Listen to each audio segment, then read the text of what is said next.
चलो भाई स्टार्ट करते हैं सॉल्यूशन चैप्टर, ठीक है। समझिएगा जरा गौर से, इंपॉर्टेंट सॉल्यूशन की अगर हम बात करें तो सॉल्यूशन का सीधा सा मीनिंग आपको क्या बताया, मिक्सचर। लेकिन मिक्सचर कैसा होना चाहिए, होमोजीनियस। होमोजीनियस मिक्सचर का क्या मतलब है वो समझते हैं। Homogeneous mixture, okay. और उससे पहले मैं बता दूं, मिक्सचर के अंदर कम से कम 2 कंपोनेंट होने चाहिए। 2 कंपोनेंट और मोर, 2 और मोर भी चलेगा, ठीक है भाई। तो ध्यान रखिएगा इसकी डेफिनेशन कैसे क्रिएट होती है, देखना। Solution is a homogeneous mixture of 2 और मोर कंपोनेंट, ठीक है। 2 या 2 से ज्यादा कंपोनेंट ले लो, उनको आप लोग क्या करो, उनको आप सीधा सा मिक्स कर दो। अब यहाँ पर एक वर्ड आया है होमोजीनियस। होमोजीनियस का मतलब क्या है, वो मिक्सचर इस तरीके से प्रिपेयर हो कि आप उसमें उनको सेपरेट ना कर सकें जो कंपोनेंट है। जैसे वाटर के अंदर आपने क्या मिक्स किया, salt, NaCl are dissolve in water. अब मुझे एक बात बताओ, जब इसमें पानी में डिजोल्व हो जाता है नमक, तो क्या आप उसे डिफरेंशिएट कर सकते हैं क्या कि वाटर सेपरेट है और NaCl सेपरेट है? ऐसा नहीं होता है। वो दोनों एक दूसरे में कंप्लीटली यूनिफॉर्मली डिजोल्व होते हैं। यूनिफॉर्मली मतलब होता है सेम हो जाते हैं, ठीक है, दोनों सेम हो गए। दूसरा एग्जाम्पल देखो, ये मैंने पहना हुआ है गोल्ड। इस गोल्ड के अंदर आपको पता है, गोल्ड, प्योर गोल्ड से तो ऑर्नामेंट्स का प्यूरिफी बन ही नहीं सकते ऑर्नामेंट्स। तो हम लोग क्या करते हैं, या जो भी इसको बनाता है वो क्या करते हैं, वो इसमें कॉपर मिक्स कर देते हैं, कॉपर या फिर सिल्वर, ठीक है। तो कॉपर इसमें मिक्स किया हुआ है, आपको कहीं पे कॉपर अलग से दिख रहा है क्या कि कॉपर ये रहा सर, गोल्ड ये रहा? दोनों क्या है आपस में, यूनिफॉर्मली मिक्स्ड है, ठीक है। यूनिफॉर्मली का मतलब हो गया एक जैसे, ठीक है, दोनों एक हो गए हैं। तो इसी इसी वर्ड को बोला जाता है होमो। होमो का मतलब होता है सेम, ठीक है भाई। तो अब देखिए, 2 कंपोनेंट की बात अगर हम कर रहे हैं तो 2 कंपोनेंट कौन कौन से होते हैं? एक तो होता है सॉल्यूट और एक होता है सॉल्वेंट। जो इसकी स्पेलिंग बड़ी नजर आ रही है क्या आपको, सॉल्यूट से बड़ी स्पेलिंग इसकी है। तो जो लार्जर एक्सटेंट में होता है, लार्जर एक्सटेंट का मतलब आप समझते हैं क्वांटिटी, जो लार्जर क्वांटिटी में मिलेगा वो क्या होगा, सॉल्वेंट होगा। और जो स्मॉलर क्वांटिटी में मिलता है उसको हम क्या बोलते हैं, सॉल्यूट। अभी आपने एक सॉल्यूशन प्रिपेयर किया है वाटर के अंदर, आपने NaCl मिक्स कर दिया, H2O में NaCl को मिक्स कर दिया है। तो आप मुझे बताइए, NaCl हम बहुत थोड़ा सा लेते हैं, 1 चम्मच या 2 चम्मच, मतलब 5 से 10 ग्राम। बाकी रिमेनिंग पार्ट तो क्या होता है, वाटर ही होता है। मतलब स्मॉलर एक्सटेंट में कौन प्रेजेंट है, NaCl। It means NaCl is a solute and larger quantity किसकी होती है, वाटर की। तो वाटर क्या होता है हम लोगों का, लार्जर क्वांटिटी में सॉल्वेंट। अब बच्चे यहाँ क्या एक मिसकंसेप्ट बना लेते हैं कि वाटर हमेशा ही सॉल्वेंट होता है। ऐसा नहीं है। आपके घर में दूध आता है, दूध, मिल्क, और मिल्क के अंदर क्या मिला होता है, पानी मिला होता है क्या, पानी मिला होता है। ऐसा थोड़ी होता है भाई, ऐसा थोड़ी होता है। पानी में थोड़ा बहुत दूध डालते हैं आप लोग। क्या ज्यादा होता है आपके घर में, मिल्क ज्यादा होता है। तो मिल्क ज्यादा वहां पर क्या हो गया, सॉल्वेंट। और वाटर क्या है, सॉल्यूट। किसी के घर में उल्टा तो नहीं होता भाई कि 1 लीटर पानी लिया और उसमें 2-4 बूंदे हमने किसकी डाल दी, दूध की। ऐसा नहीं होता है। तो ये कंसेप्ट मत बनाना कि वाटर इज ऑलवेज सॉल्वेंट, वो सॉल्यूट भी बन सकता है मिल्क वाले केस में, ध्यान रखिएगा। चलो, तो आप लोगों को समझ में आ गया, सीधी सीधा सा एक लाइन का डेफिनेशन है क्या, होमोजीनियस मिक्सचर ऑफ 2 और मोर कंपोनेंट। उसी को हम लोग क्या बोल देते हैं, उसी को हम लोग बोल देते हैं सॉल्यूशन। ये डेफिनेशन कोई पूछेगा नहीं आपसे, आपके दिमाग में कंसेप्ट आ जाना चाहिए, होमोजीनियस क्यों बोला और 2 कंपोनेंट कौन से हैं, कौन से हैं, सॉल्यूट और सॉल्वेंट। अब देखिए मैं बोलता हूं यहाँ पे बाइनरी सॉल्यूशन। बाइनरी सॉल्यूशन क्या होते हैं और यही हमें पढ़ना है। बाइनरी का मतलब सीधा सा है, बाई मतलब क्या होता है, 2। मतलब एक ही टाइप का आपके सॉल्यूट होगा और एक ही टाइप का क्या होगा, सॉल्वेंट। जैसे अभी आपने जो सॉल्यूशन बनाया वाटर प्लस नमक, NaCl। तो NaCl एक ही टाइप का सॉल्यूट है और वाटर एक ही टाइप का सॉल्यूशन है। लेकिन आप बनाकर आ जाओ जरा, शिकंजी बनाओ आप, उसमें क्या होता है, वाटर भी होता है, फिर उसमें आप लोग नींबू भी डाल देते हैं तो दूसरा लिक्विड हो गया। वो मल्टीपल सॉल्यूशन है। हमारे सिलेबस में बाइनरी सॉल्यूशन है, जिसका मीनिंग होगा कि आपको एक ही सॉल्यूट यूज करना है और एक ही सॉल्वेंट यूज करना है, ठीक है भाई। चलो, अब इतनी सारी बातों को हम नोट्स बनाते हैं इसके, लिखना जरा कॉपी के अंदर, सुंदर राइटिंग में लिखेंगे। A solution is a homogeneous mixture, homogeneous mixture of two or more substances कर लो या कंपोनेंट कर लो, एक ही बात है। कंपोनेंट, ठीक है। अच्छा, कई बुक्स में ऐसा लिखा जाता है कि विचार विचार नॉन रिएक्टिंग, मतलब आपस में वो रिएक्ट नहीं करने होना चाहिए, है ना। जैसे वाटर और NaCl डिसॉल्व हो जाए, आपस में रिएक्ट ना कर लें, ठीक है, तो वो बात भी ठीक है। चलो आगे लिखेंगे भाई, कंपोनेंट ऑफ सॉल्यूशन, ऐसे ही लिख लो आप लोग मेरी तरह, कंपोनेंट ऑफ सॉल्यूशन। ये अभी इंट्रोडक्शन पार्ट चल रहा है, इसलिए आपको बड़ा आसान लग रहा होगा सब कुछ। चलो, कंपोनेंट ऑफ सॉल्यूशन लिखना जरा यहाँ पे। एक कंपोनेंट क्या है? सॉल्यूट, और सेकंड लिखना सॉल्वेंट। वेंट बनी, सॉल्वेंट बनी, बहुत बड़ी स्पेलिंग हो गई है, इसके कंपैरेटिवली लार्ज है, तो इसको लिख दो लार्ज एक्सटेंट। लार्जर एक्सटेंट में जो होता है, लार्जर क्वांटिटी में जो मिलेगा उसको, हाँ बोलो। रिएक्ट नहीं करे मतलब? रिएक्ट नहीं करे मतलब ऐसा, देखो NaCl और वाटर मिक्स कर दिया, ये मिक्स होने चाहिए, रिएक्ट नहीं करने चाहिए कि N उसके OH से रिएक्ट कर ले और बेस बना दे, मतलब कुछ और ही चीज ओके बन गई, है ना।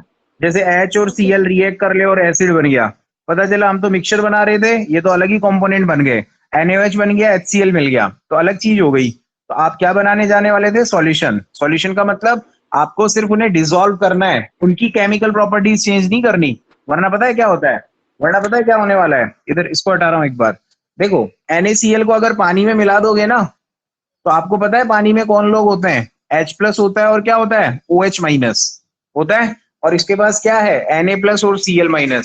थोड़ी देर बाद में पता चला, अरे ये तो HCl बन गया, अरे ये तो क्या बन गया? बेस मिल गया NaOH।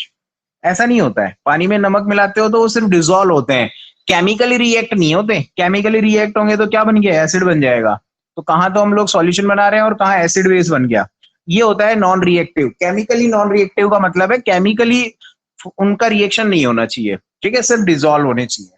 इसीलिए इसमें लिखा जाता है कई बार नॉन रिएक्टिंग सब्सटेंस, ठीक है। चलो अब ओके। देखिए भाई, आपने आपने यहाँ पे लिखा टू टाइप ऑफ कंपोनेंट, है ना, ऐसे दो टाइप से बना दिया। तो जो सॉल्वेंट था उसकी स्पेलिंग बड़ी थी, लार्ज स्पेलिंग थी, तो उसको बोलते हैं लार्जर एक्सटेंट।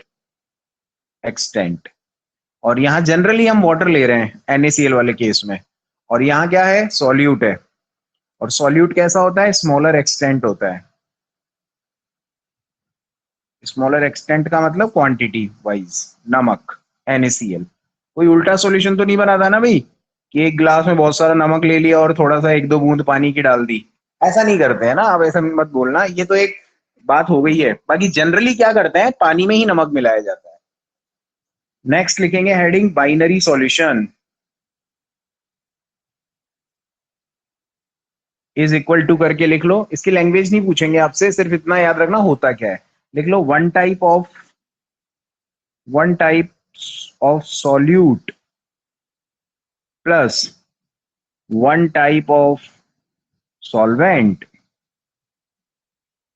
ये लिख लो, एक एक टाइप का ही होना चाहिए दोनों, क्योंकि आप लोग जो कई चीजें बनाते हैं ना, हम लोग जैसे जूस बनाते हैं, तो जूस में क्या डालते हैं? दूध भी डाल देते हैं कुछ, कई लोग तो उसमें वो डाल देते हैं, शरबत डाल देते हैं। तो वो बाइनरी सॉल्यूशन नहीं है, फिर उसमें आपने सॉल्वेंट बढ़ा दिया है ना, और फिर उसमें आप ड्राई फ्रूट्स भी डाल देते हैं और पता नहीं क्या क्या डाल देते हैं, आइसक्रीम भी डाल देते हैं, तो अजीबो गरीब चीजें हो जाती हैं वो तो। बाइनरी सॉल्यूशन का मतलब दो ही चीज होनी चाहिए, एक टाइप का दो आपके पास में सॉल्यूट होना, एक टाइप, और एक ही टाइप का सॉल्वेंट, इसी को बाइनरी सॉल्यूशन बोला जाता है। तो हमारे सिलेबस के अंदर सिर्फ बाइनरी सॉल्यूशन है, हम मल्टीपल सॉल्यूशन की बात नहीं करेंगे, ठीक है भाई। अब देखो टाइप्स ऑफ सॉल्यूशन की बात करते हैं, जो कि आपको बिल्कुल याद नहीं रखना है। टाइप्स ऑफ सॉल्यूशन 9 टाइप के होते हैं, पता पता चल जाएगा अभी एक मिनट में। देखो 3 फॉर्म होती है हमारे पास में मैटर की, सॉलिड लिक्विड गैस, यही होता है, ठीक है। फिर लिख लू मैं सॉलिड लिक्विड गैस, और एक बार और लिख दिया। अब इसमें क्या कर दिया मैंने? सब में सॉलिड सॉलिड लिख दिया। तो सॉलिड सॉलिड का सॉल्यूशन बन सकता है, यस, ये गोल्ड, ठीक है। लिक्विड सॉलिड का भी बन सकता है। लिक्विड सॉलिड का कैसे बनेगा भाई? पानी लो और उसमें जैसे कि लाइम डाल दो, चूने का पत्थर डाल दो उठा के, ठीक है, तो कुछ पार्ट डिसॉल्व होगा, कुछ नहीं होगा। और गैस और सॉलिड ये भी हो जाएगा, सॉलिड सब्सटेंस के अंदर गैसियस पार्टिकल मिक्स कर दो, इसका इसका एग्जांपल देने वाला हूं अभी मैं आपको। अच्छा, बाकी सॉलिड लिक्विड गैस कर दो, सॉलिड लिक्विड गैस कर दो, तो 9 टाइप के सॉल्यूशन बना सकते हो, मतलब सॉरी या गैस गैस करो ना यार, गैस गैस गैस, और ये क्या हो गया, लिक्विड लिक्विड लिक्विड। ठीक है, तो सॉलिड में सॉलिड मिक्स कर दिया, लिक्विड में सॉलिड, गैस में इसका एग्जांपल आ जाएगा अभी, solid gas, liquid gas, gas gas. ठीक है, एयर वगैरह जो होती है वो इसमें आ जाती हैं, लिक्विड सॉलिड होता ही है जनरली। अब आप ये मत कहना कि सर यहाँ पे देखो लिक्विड और सॉलिड यहाँ भी आ गया है, तो लिक्विड और सॉलिड यहाँ भी आ गया है, इनमें डिफरेंस है। डिफरेंस किस बात का है, क्वांटिटी का।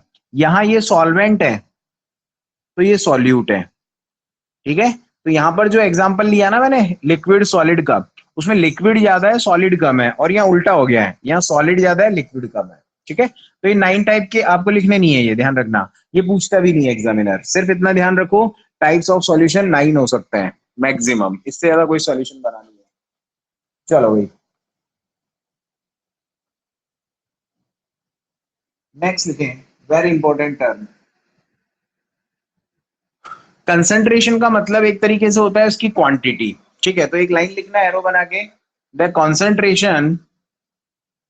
concentration of solution can be expressed in following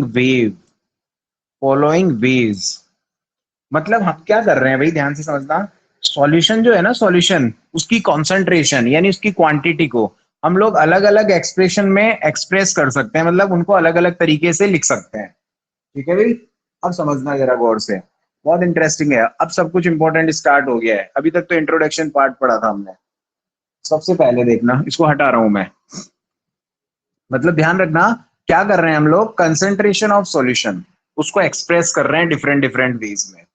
अब सबसे जो पहला एक्सप्रेशन है, यहाँ लिख रहा हूं मैं इसको, है ना, यहाँ पे मास परसेंट।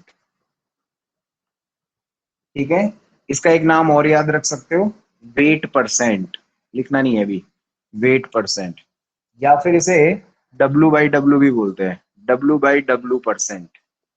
इन तीनों का मतलब एक है, अभी सब समझ में आ जाएगा, बस सुनते जाइए। देखो मास परसेंटेज का क्या मतलब है, मास यानी वेट, वेट का यूनिट जनरली हम मास ले लेते हैं, मतलब केजी या ग्राम ग्राम होता है जनरली, है ना, वैसे तो डिफरेंस होता है मास और वेट में, बट केमिस्ट्री में चलता है, वो फिजिक्स में होता है डिफरेंस। W/W%, W/W% का मतलब समझते हैं। देखिए मास परसेंट कैसे कैलकुलेट करते हैं, मास परसेंट ऑफ कंपोनेंट, किसी भी कंपोनेंट का हम मास परसेंटेज कैलकुलेट करते हैं, पता है कैसे, मास ऑफ दैट कंपोनेंट, जिसका भी पता करना है, अपॉन टोटल मास, या टोटल मास ले लेते हैं, टोटल मास इनटू 100। अभी समझ में आएगा, आप चिंता मत करिए, ये एक फॉर्मूला है। अभी मैंने क्या किया है जरा देखना, मेरे पास में है ना CH4 है, मिथेन है, मिथेन। अब मुझे क्या करना है, मुझे मास परसेंटेज ऑफ कंपोनेंट निकालना है, मतलब कार्बन का निकालना है, हाइड्रोजन का मास परसेंटेज निकालना है। तो पता है मैं क्या करने वाला हूं, मैं लिखूंगा यहाँ पे, अभी आपको कुछ नहीं लिखना, मास परसेंट ऑफ कार्बन, इस कार्बन का मुझे क्या कैलकुलेट करना है, मास परसेंटेज कैलकुलेट करना है। ठीक है, तो मैंने यहाँ लिखा मास परसेंटेज ऑफ कार्बन, तो क्या लिखेंगे, मास ऑफ कार्बन, कार्बन का मास कितना होता है 12, ठीक है, अपॉन टोटल मास, इसका टोटल मास कितना है देखना जरा, एक कार्बन 12, एक हाइड्रोजन का मास होता है 1, तो 4 का कितना हो गया 4, तो टोटल मास कितना हो गया 16, तो ये टोटल मास मैंने लिख दिया, मतलब 16 में कार्बन कितना है 12, वही तो लिखा मैंने, mass of that component upon total mass, और परसेंटेज चाहिए तो किससे मल्टीप्लाई कर दो 100 से, इसको क्रॉस करोगे तो 75% आएगा। मास परसेंट ऑफ हाइड्रोजन, किसका चाहिए, हाइड्रोजन का चाहिए, तो उसका मास ऊपर लिख दो, हाइड्रोजन का मास कितना है 4, और कितने में है वो है आप लोगों का 16 में से, इनटू 100, इसको 25%। किसी का भी मास परसेंटेज निकाल दो, उन लोगों का सम कितना आना चाहिए 100 आना चाहिए। यहां बोल रहा हूं मैं मास परसेंटेज ऑफ कंपोनेंट, इसका मतलब हो गया mass of that component upon total mass into 100। समझ में आ गया, इस तरीके से आप मास परसेंटेज निकालते हैं। अब देखो एक चीज, ये ऊपर वाली चीज भी ग्राम में है और नीचे भी क्या है ग्राम, और ग्राम को हम लोग W से रिप्रेजेंट कर रहे हैं, तो ये W/W हुआ कि नहीं, कि ऊपर भी W है नीचे भी W है, मतलब ऊपर भी ग्राम है और नीचे भी ग्राम है। ठीक है भाई, इसीलिए इसको W/W% भी बोल देते हैं। अभी थोड़े टाइम में मैं यहाँ कर दूंगा W/V। अब इसका क्या मतलब होगा, ऊपर तो ग्राम ही रहेगा, नीचे वॉल्यूम आ जाएगा लीटर में या मिलीलीटर में या डेसीमीटर क्यूब में, वो कन्वर्जन में बताने वाला हूँ आपको। तो अभी तो इतना सा याद रखो आप, मास परसेंटेज कभी भी निकालना हो, जरूरी नहीं सॉल्यूशन चैप्टर में ही निकालना हो, कहीं भी निकाल दो। ये देखो ये सॉल्यूशन नहीं है फिर भी मैंने यहाँ कैलकुलेट कर दिया। तो एक कॉमन चीज याद रखा करो जो हर जगह लगती हो, यूनिवर्सल। तो यहाँ पर मास परसेंट ऑफ कंपोनेंट क्या हो गया, दैट कंपोनेंट का mass upon total mass into 100। तो लिखिएगा जरा फर्स्ट हेडिंग, ये वाला हेडिंग, और उसमें ये फॉर्मूला लिख लीजिए, इंपॉर्टेंट है ये सब। आप H2O का मास निकालना घर पे, मास परसेंटेज, H2 का, H हाइड्रोजन का अलग निकालना, ऑक्सीजन का अलग निकालना, 100 आएगा परसेंट, डोंट वरी। किसी का भी निकालो, रिजल्ट 100 आना चाहिए। फॉर्मूला याद हो जाना चाहिए, मास percentage of component, mass of that component upon total mass into solute into 100। मैं रैंडमली किससे भी फॉर्मूले सुन लूंगा भाई, इसलिए प्लीज इसको लर्न करते जाना साथ के साथ, क्योंकि इस चैप्टर में फॉर्मूले काफी आ जाएंगे तो रिवीजन प्रॉब्लम हो जाती है, इसलिए अभी की अभी याद करो। आसान है, mass of that component upon total mass, और परसेंट चाहिए तो इनटू 100 कर दो। टोटल मास इनटू ये क्या है, 100 है ये मत लिखो, ये सब पुरानी बातें हैं। अब देखो इधर, अब आपके लिए कितना आसान हो गया है, देखो कैसे हुआ है आसान। आपसे मैं बोल रहा हूं अब यहाँ पे मास परसेंट ऑफ सॉल्यूट, सॉल्यूट का मास परसेंट लिखना है, क्या हो गया उसमें, ऊपर किसका आ जाएगा, दैट कंपोनेंट की जगह कौन आ जाएगा, सॉल्यूट। तो लिख लें मास ऑफ सॉल्यूट अपॉन, पूरे को क्या ले रहे हैं हम, सॉल्यूशन, तो उसको बोल देते हैं मास ऑफ सॉल्यूशन, खत्म। मास ऑफ सॉल्यूशन इनटू 100, ये हो गया इसका मतलब। तो ये भी मास है ये भी मास है, मतलब ये भी W है तो ये भी W है, ये भी W है तो ये भी W है, मतलब W/W परसेंट, ये 100 आ गया, खत्म। इसमें रटना कुछ भी नहीं है।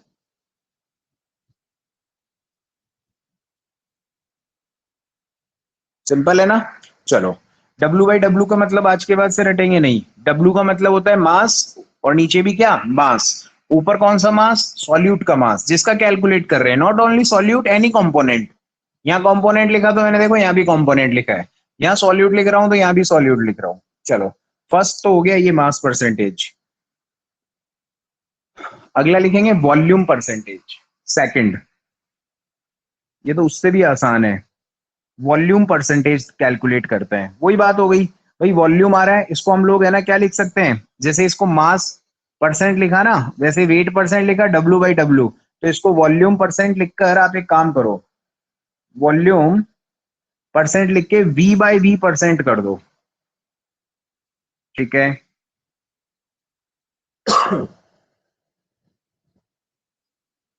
हो गया। अब इसका फॉर्मूला देखते हैं कितना आसान है, इसी से ही फॉर्म कर लेंगे।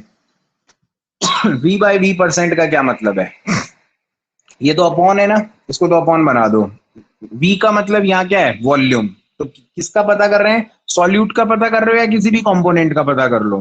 तो ऊपर आएगा वॉल्यूम ऑफ सॉल्यूट। अब सॉल्यूशन चैप्टर पढ़ रहे हैं तो हम सॉल्यूट ले लेते हैं यहाँ, ठीक है। तो लिखना volume of solute upon total volume, या ऐसा लिख लो वॉल्यूम ऑफ सॉल्यूशन,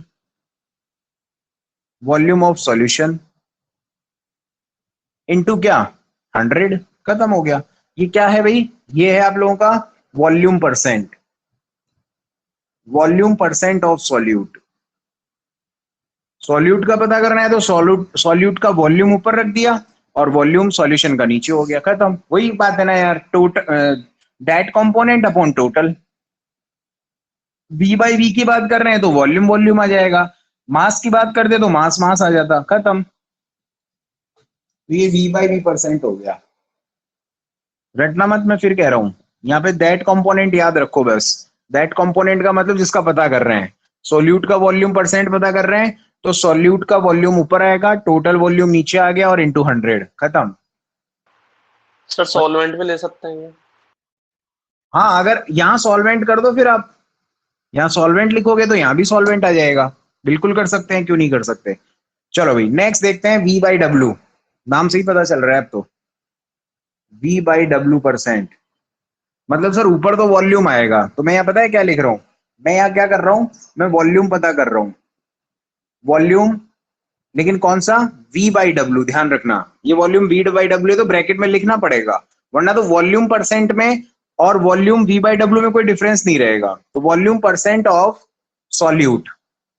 अब आप मुझे बताओ, ऊपर वॉल्यूम है तो मैं यहाँ क्या कर दूंगा, वॉल्यूम ऑफ सॉल्यूट अपॉन, नीचे ग्राम है तो अब आप क्या लिखेंगे, मास लिखेंगे यहाँ, मास ऑफ सॉल्यूशन, और इनटू क्या कर देंगे 100। ये जो W बाई वी है सब कुछ है ना, यही सब कुछ बयां कर देता है, तो आपको ज्यादा दिमाग नहीं लगाना। तो तीन हो गए हमारे पास phenomena, W by W, V by V, या V बाई डब्ल्यू। अच्छा कोई बच्चा पूछता है सर W बाई वी भी हो सकता है क्या, क्यों नहीं हो सकता, आप सॉल्यूट को ग्राम में ले लो और V को किस में ले लो, वॉल्यूम यानी लीटर में ले लो, सिंपल सी बात है। इस तरीके से आप इसे कैलकुलेट करेंगे, ठीक है।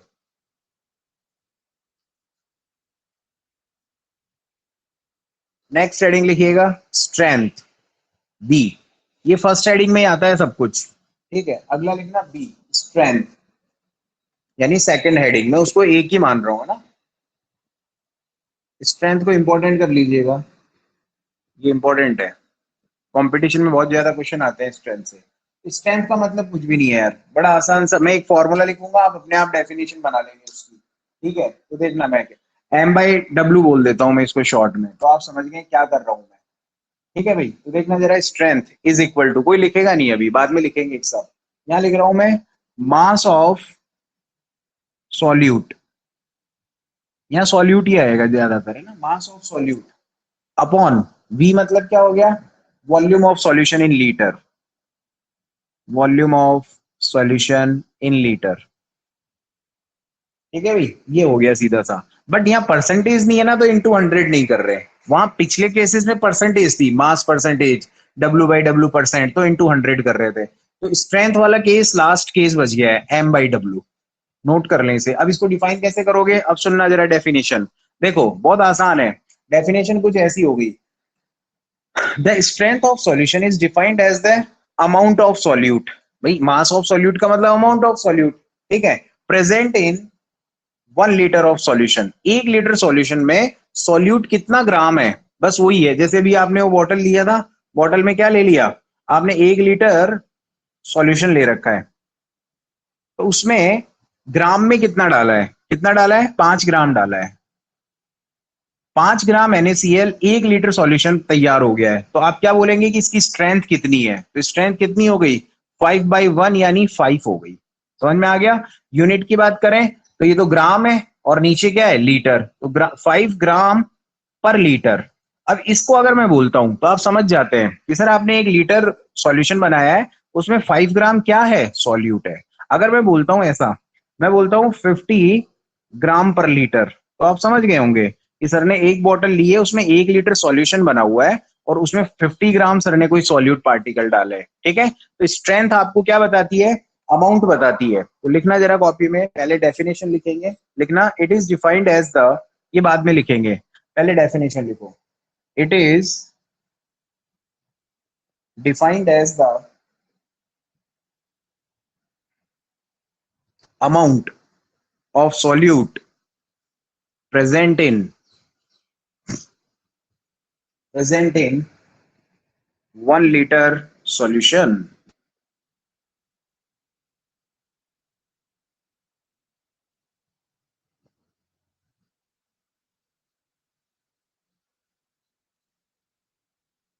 ठीक है, अब फॉर्मूला लिखो, मास of solute upon volume of solution in litre,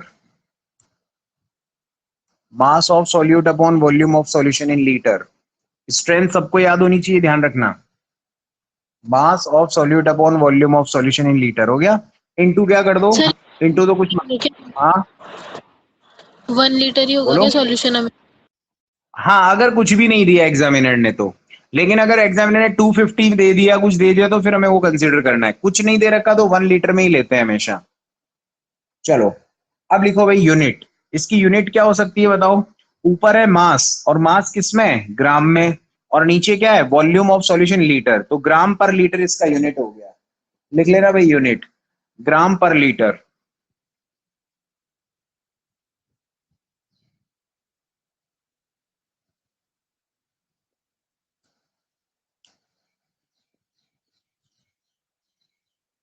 ठीक है, ये तो हो गई बच्चों वाली बातें। अब थोड़ी हम बड़ों की बातें करते हैं। बड़ों की बातें मतलब कन्वर्जन से रिलेटेड बातें करते हैं, क्योंकि एग्जामिनर इतना मूर्ख है नहीं कि वो आप लोगों को 1 लीटर सॉल्यूशन दे देगा और सॉल्यूट का मास दे देगा और स्ट्रेंथ पूछ लेगा। ऐसा वो कभी नहीं करेगा। वो पता है क्या करेगा? आपसे सिली मिस्टेक करवाने की कोशिश करेगा। सिली मिस्टेक कैसे? कुछ चेंजेस कर देगा वो। इसको नोट कर लिया? तो आपको दिमाग में सिर्फ इतना ध्यान रखना है, मास of solute upon volume of solution in litre. ठीक है, ये फॉर्मूला सबको टिप्स पे होना चाहिए, क्योंकि बाकी के जितने भी फॉर्मूले हैं वो मैं इसी से डेराइव कराऊंगा। ठीक है, मास of solute upon volume of solution in litre. चलो, अब देखो भाई स्टार बात क्या है जो जनरली बच्चे छोड़ देते हैं? कन्वर्जन है, कन्वर्जन। इसको मैं हटा रहा हूं। देखो, आप लोगों को कोई बोले 1 लीटर, तो आप ठीक है 1 लीटर को 1 लीटर ले लेना। लेकिन अगर किसी ने, एग्जामिनर ने 1 डेसीमीटर क्यूब भी दे दिया ना, तो भी इसका मतलब यही होता है। मतलब 1 लीटर के अंदर 1 डेसीमीटर क्यूब होते हैं। ठीक है, तो दोनों मतलब एक ही है। ठीक है, लेकिन कभी एग्जामिनर ने अगर मिलीलीटर दे दिया, सपोज करो मिलीलीटर दे दिया, तो आप उसे फिर कैसे करेंगे पता है ना?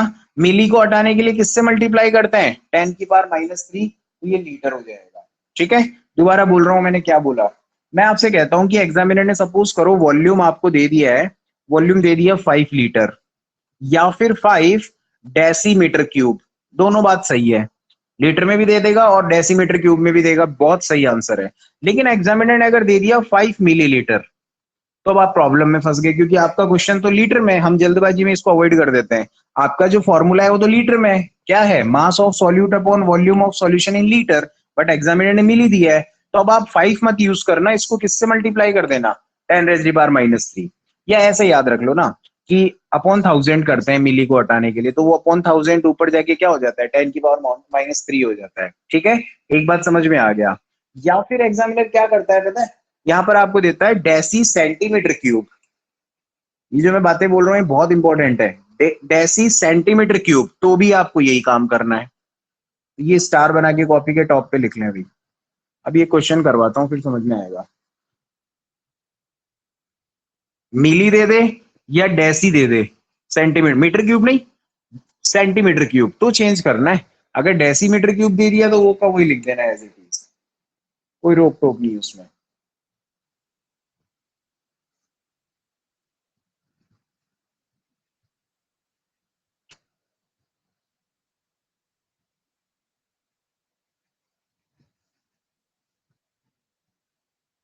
चलो, यहाँ पे कोई डाउट नहीं है भाई, सिंपल है। ये कन्वर्जन ध्यान रखना है, सबसे इंपॉर्टेंट होता है क्वेश्चन, और जनरली बच्चे इसको छोड़ देते हैं। मिली या डेसी सेंटीमीटर क्यूब को लीटर में चेंज करने के लिए 10⁻³ से मल्टीप्लाई करना है। और अगर उन्होंने लीटर में दिया है तो बहुत अच्छा है, और ये डेसीमीटर क्यूब भी दे सकता है। डेसीमीटर क्यूब ध्यान रखना। चलो, अब देखो अगली चीज हम पढ़ लेते हैं क्या, फिर एक साथ क्वेश्चन करेंगे, वरना तो पता है क्या होगा? मैं ये पढ़ा रहा हूँ, इसका क्वेश्चन इसके साथ कर रहे हैं, तो फिर आप सोच ही नहीं पाओगे। तो अगला हेडिंग लिखें, थर्ड हेडिंग, मोलरिटी, जो बचपन में खूब पढ़ी है हमने।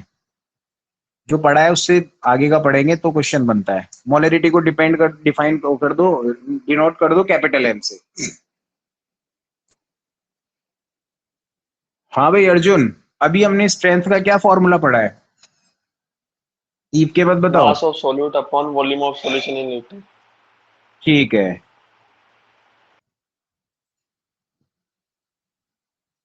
नीचे का देखो सेम लिखा है मैंने, volume of solution in litre, बस एक चेंज कर दिया।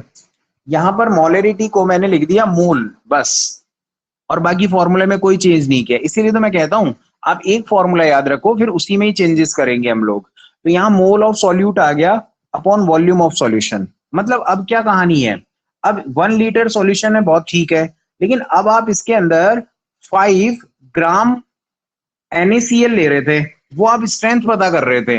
अब आपको ये नहीं लेना, अब क्या लेना है? इसका मोल लेना है। अच्छा, दो तरीके होते हैं, देखो कई बच्चे मोल ऐसे भी लिखते हैं और कई बच्चे MOL लिखते हैं। इसका मतलब बता देता हूँ क्या होता है। ये तो है फिजिकल क्वांटिटी और ये है यूनिट। जैसे मैं बोलूं 5 मोल, तो ये 5 और ये इसकी क्या हो गई, यूनिट। समझ में आ गया। और ये है उसकी फिजिकल क्वांटिटी। जैसे फोर्स, उसका यूनिट क्या होता है, न्यूटन, ऐसा ही होता है ना। तो फोर्स यहाँ लिखते हैं, न्यूटन यहाँ लिखते हैं। ऐसे ही मोल क्वांटिटी है और MOL अगर आ जाता है, सिर्फ MOL, तो वो क्या होती है, उसकी यूनिट। तो इसमें कंफ्यूज मत होना, क्योंकि एक बार किसी ने पूछा था वाइवा में, बोला इन दोनों में क्या डिफरेंस है, तो बच्चे बोले कि सर कुछ नहीं है, स्पेलिंग मिस्टेक है और कुछ नहीं है, या ई लगा दो सर।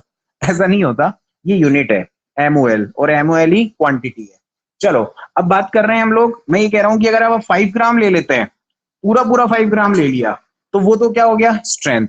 लेकिन अब आप इस 5 ग्राम को किसमें चेंज करेंगे, मोल में, तो क्या कैलकुलेट करेंगे, मोलरिटी कैलकुलेट होगी। मतलब कैसे, मोल का एक फॉर्मूला लिखो। देखो मैंने MOL ही लिखा है, मतलब क्वांटिटी लिखी है, तो मैं क्या लिखूंगा, मोल होता है मास अपॉन मोलर मास।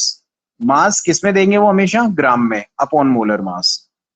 ये फॉर्मूला याद कर लें, ये खेल खत्म हो जाएगा यहाँ, ये कुछ पढ़ते ही। जब भी मोल निकालना है, उसका फॉर्मूला होता है मास अपॉन मोलर मास।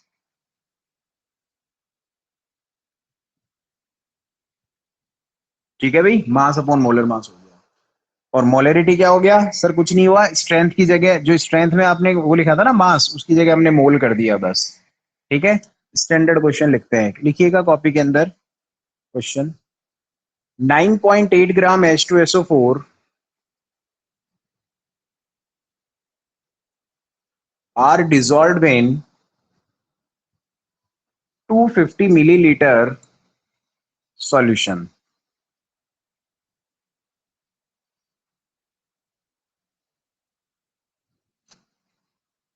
ठीक है, मिलीलीटर, एक क्वेश्चन में बताता हूँ फिर आप करना। अच्छा, एक चीज देखना भाई, क्वेश्चन को सॉल्व करने के ना 4 स्टेप्स हैं। फर्स्ट है गिवन, सेकंड है फॉर्मूला जिसे आप कंसेप्ट भी बोल देते हैं, फिर है कैलकुलेशन, और लास्ट में क्या है, लास्ट के अंदर आएगा आंसर विद यूनिट। बोर्ड में साफ साफ ये प्रावधान है कि अगर कोई बच्चा यूनिट नहीं लिखता है तो उसका -1/2 कर दो। मैक्सिमम स्टूडेंट्स के, हमारे खुद के जो पर्सनल स्टूडेंट है उनके, कई बच्चों के 100 आउट ऑफ 99 मार्क्स ही रह जाते हैं। बोर्ड से जब कॉपीज हम देखने के लिए मंगाते हैं तो वहां पता चलता है यूनिट क्वेश्चन मार्क। मतलब एक आधा नंबर तो सिर्फ ये यूनिट का ही बर्बाद हो जाता है, क्योंकि हमारे यहाँ पर 10 से 11 मार्क्स के न्यूमेरिकल आएंगे भाई, ध्यान रखना है ना। इतने न्यूमेरिकल्स आते हैं हमारे केमिस्ट्री में, मिनिमम 10 तो मान लो आप। तो 10 मार्क्स के न्यूमेरिकल आएंगे, अगर आपने हर में यूनिट छोड़ दी तो आपके 5 नंबर तो ऐसे ही चले गए। तो जब भी आंसर देंगे यूनिट के साथ में देंगे, चाहे फिजिक्स हो चाहे केमिस्ट्री हो। ठीक है, और मैथ्स में तो यूनिट होती नहीं है, लेकिन एरिया वगैरह की तो होती है। तो जहां भी यूनिट रिक्वायर्ड होती है ना, वहां यूनिट लिखा करो। चलो, अब देखिए 9.8 H2SO4 है। ठीक है, 9.8 ग्राम लिख लो तो ज्यादा अच्छा है ना, ग्राम लिख लो। तो कुल मिला के आपको क्या पता करना है, molarity. Calculate molarity of solution, ये क्वेश्चन है हम लोगों का। अब कितना इंटरेस्टिंग क्वेश्चन है। फॉर्मूला अगर ध्यान है तो आप कर सकते हैं। फॉर्मूले में नीचे तो क्या आता है पता है आपको, वॉल्यूम, वॉल्यूम ऑफ सॉल्यूशन। अगर स्ट्रेंथ का क्वेश्चन आता ना, तो फिर आप लोग ये ग्राम डायरेक्ट यूज कर लेते हैं, लेकिन ये क्वेश्चन किसका है, मोलरिटी का है। मतलब ये ग्राम नहीं चलेगा, ये ऊपर क्या चलेगा, मोल चलेगा, मोल ऑफ सॉल्यूट। अब मोल ऑफ सॉल्यूट कैसे कैलकुलेट करना है, तो उसके लिए हमारे पास में अभी एक फॉर्मूला बताया मैंने, मास अपॉन मोलर मास। मास कितना गिवन है, 9.8। H2SO4 का मोलर मास कैलकुलेट कर सकते हो, आसान है। एक हाइड्रोजन का कितना होता है, 1 इंटू 2, तो 2 का 2 हो गया। प्लस सल्फर का कितना होता है, 32। प्लस ऑक्सीजन का एक का 16 होता है, तो टोटल कितना होता है, 64। चार है ना यहाँ पे, तो 64 हो गया। तो ये कितना हो गया, 98। ठीक है, तो ये अपॉन 98 कर दिया। दोबारा सुन लो जो बच्चे नए हैं, H2 मानी एक हाइड्रोजन के लिए 1 है, तो 2 का हो गया 2।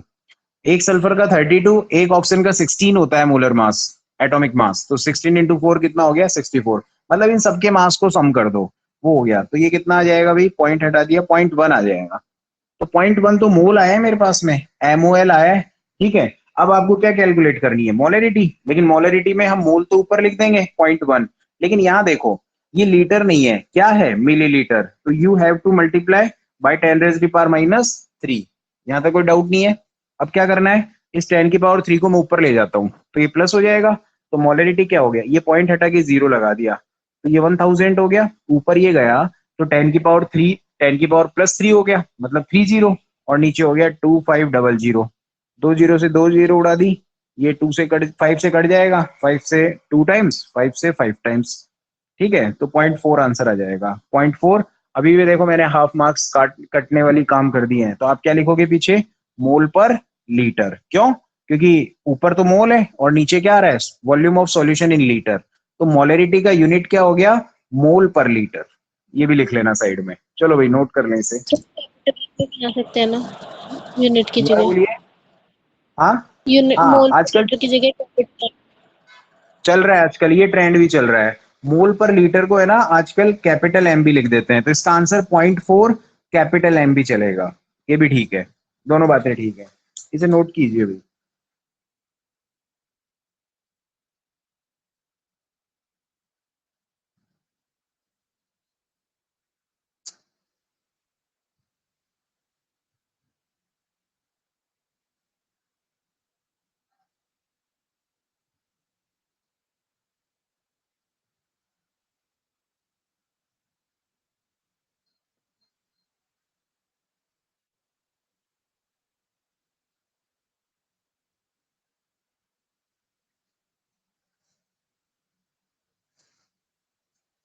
अब ये तो हो गया क्वेश्चन न्यूमेरिकल, इस पे थ्योरेटिकल क्वेश्चन भी बनता है, वो क्या है वो समझते हैं।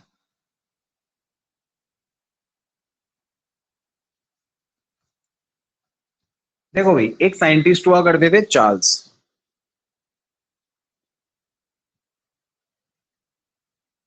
चार्ल्स, और ये चार्ल्स जो थे ना, इन्होंने एक चीज बताई, इन्होंने बोला कि वॉल्यूम और टेम्परेचर में कैसा रिलेशन होता है, डायरेक्टली प्रोपोर्शनल। ये बहुत इंपॉर्टेंट कंसेप्ट बता के चले गए, हालांकि हमें पता है ये बात। ये मेरे पास में एक सपोज करो कोई ऑब्जेक्ट है जिसके लिए वॉल्यूम है LBH, ठीक है, वॉल्यूम LBH है इसका, लेंथ वगैरह विड्थ वगैरह ना, तो क्या होता है, इसको मैं गर्म कर दूं, इसके नीचे अगर मैंने आग लगा दी, अगर आग लग गई तो बताओ क्या होगा, ये फैलेगा, एक्सपेंड हो जाएगा, एक्सपेंड होगा मतलब क्या, इसका लेंथ वगैरह बढ़ जाएगा, मतलब कुल मिला के इसकी वॉल्यूम क्या हो जाएगी, बढ़ जाएगी। मतलब टेम्परेचर अगर आप रेज करते हैं तो वॉल्यूम इंक्रीज होता है, हमेशा ध्यान रखना लाइफ में, किसी भी ऑब्जेक्ट को आप गर्म करो तो वो फैलेगा हमेशा, फैले चाहे थोड़ा सा ही, मतलब उसका वॉल्यूम एक्सपेंड होगा यानी वॉल्यूम इंक्रीज होगा। चलो भाई, अब वॉल्यूम डिपेंड करता है मोलरिटी पे, इनवर्सली प्रोपोर्शनल, क्योंकि मोलरिटी का फॉर्मूला क्या है, number of moles of solute, ये बार बार पता है मैं क्यों लिख रहा हूं, ताकि आपको याद हो जाए, ठीक है, और नीचे क्या है, volume of solution, volume of solution in litre. अब देखो, कभी भी ध्यान रखना, अगर आप सिस्टम का टेम्परेचर रेज करते हैं ना, तो नंबर पे कोई इफेक्ट नहीं होता। सपोज करो आप जिस रूम में बैठे हैं वहां पर 50 स्टूडेंट हैं, और अभी रूम टेम्परेचर है 28 डिग्री, अगर मैं यहाँ पर रूम टेम्परेचर 100 डिग्री कर दूं आपके रूम का, तो बताओ 50 स्टूडेंट में कितने स्टूडेंट रहेंगे, गेट बंद है, ध्यान रखना, अगर गेट खुला होगा तो सारे बाहर भाग जाएंगे, गेट बंद है, तो 100 के 100 ही, सॉरी 50 के 50 रहेंगे।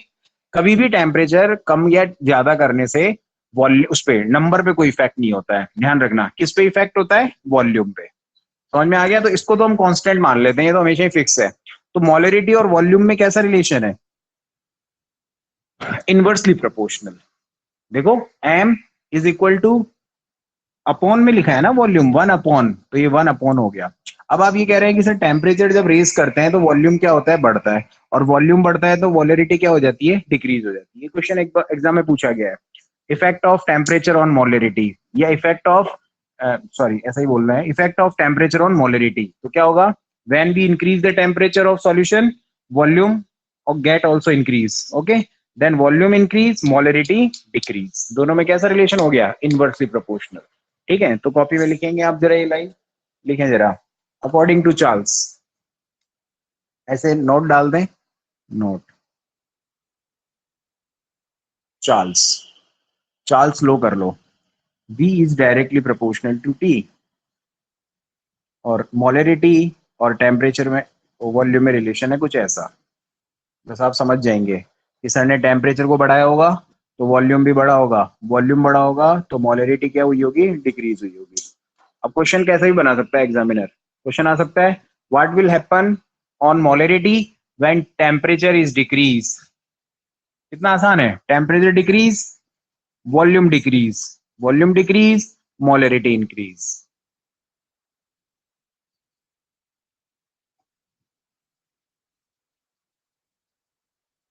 हो गया, सिर्फ हेडिंग डाल के छोड़ देना मोलरिटी इक्वेशन और ट्रिपल स्टार बना देना। इसको हम कल डिस्कस करेंगे। सिर्फ हेडिंग डाल रहे हैं मोलरिटी इक्वेशन, ठीक है। इसका छोटा सा डेरिवेशन है, कल करेंगे, न्यूमेरिकल भी कल करेंगे। तो अगर एक बात रिवीजन की करें हम स्टार्टिंग से लेके अब तक, तो रिवीजन में कुछ खास नहीं पढ़ा हमने। अगर बात करें सबसे पहले तो हमने सॉल्यूशन पढ़ा है, और सॉल्यूशन में सॉल्यूशन को हमने क्या बोला है, मिक्सचर बोला है। और मिक्सचर भी कैसा बोला है, होमोजीनियस बोला है। और मिक्सचर होने के लिए कितनी चीजें चाहिए, कम से कम 2। कौन कौन सी, सॉल्यूट चाहिए, सॉल्वेंट चाहिए, ज्यादा होता है कम होता है, ठीक है। बाइनरी सॉल्यूशन मैंने बताया जिसमें एक ही टाइप का सॉल्यूट होगा, एक ही टाइप का सॉल्वेंट होगा, ठीक है। चलो आगे, ये तो हो गया इंट्रोडक्शन। टाइप्स ऑफ सॉलिड आपको ध्यान नहीं रखने। अगला टॉपिक है स्ट्रेंथ पढ़ा, ओ सॉरी परसेंटेज पढ़ लिया ना। तो मास परसेंटेज, इसको बोलते हैं W/W%। तो mass mass percentage of that component, मतलब सॉल्यूट का ले रहे हो तो सॉल्यूट का मास अपॉन टोटल मास, ठीक है। नेक्स्ट पढ़ा हमने मास बाई, ये पढ़ा V/V%। V/V का मतलब समझ गए आप, वॉल्यूम लेना है सॉल्यूट का, वॉल्यूम पूरे सॉल्यूशन का, ठीक है। फिर हमने पढ़ा W/V%, और W/V% को हमने क्या बोल दिया, स्ट्रेंथ। ऊपर ग्राम में क्वांटिटी लेनी है और नीचे वॉल्यूम लेना है, ठीक है। और स्ट्रेंथ के बाद हमने क्या पढ़ा, मोलरिटी। और मोलरिटी में कुछ नहीं किया, यहाँ मास था उसको मोल लिख दिया बस, बाकी सेम लिखा है, ठीक है। फिर हमने पढ़ा मोलरिटी की टेम्परेचर पे डिपेंडेंसी, जो कि कैसे होती है, molarity is inversely proportional to volume और volume is directly proportional to temperature, ठीक है भाई। इतना सब कुछ पढ़ा है, इसको रिवाइज करिएगा। बाकी कल हम पढ़ेंगे, इसको मोलरिटी इक्वेशन से स्टार्ट करेंगे।